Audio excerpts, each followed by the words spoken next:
দুর্গাপুরে প্রথম রাজ্যের শিল্পমন্ত্রী, জনস্বাস্থ্য, কারিগরি ও পূর্ত দপ্তরের মন্ত্রীকে নিয়ে বৈঠক দক্ষিণবঙ্গের শিল্পপতিদের। বৈঠকে প্রায় 30,000 কোটি টাকার বিনিয়োগের আশ্বাস।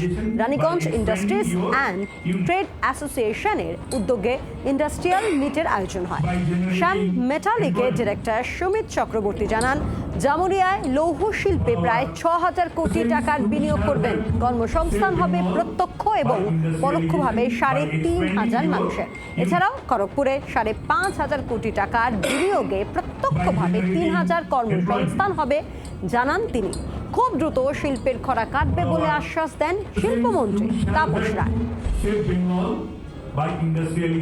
এই প্রথম দক্ষিণবঙ্গের দুর্গাপুর চ্যাপ্টারের ইন্ডাস্ট্রিয়ালিস্ট, এন্টারপ্রেনার্স, বিজনেস লিডার্সের নিয়ে এর পূর্বে কখনো নাকি বসা হয়নি। এটা কিন্তু আমি ভাবিনি কখনো, এই প্রথম বসা। অনেক প্রস্তাব এসেছে, আসছে, আগেও এসেছে, মানে এখানে আসার পূর্বেই এসেছে। চন্দ্রশেখর ব্যানার্জির মাধ্যমে এসেছে, ডক্টর অজয় পোদ্দারের মাধ্যমে এসছে, আজকেও বলবেন এবং হবে। এবং আমি নিজেই উৎসাহিত। দেশের থেকে তো আসছেই, বিদেশের অলরেডি 12-14টি দেশ থেকে তারাও এসেছে যে আমাদের এই পশ্চিম বাংলায় শিল্প গড়ার জন্য। বাংলার আওয়াজ, বাঙালির আবেগ, জি 24 ঘন্টা।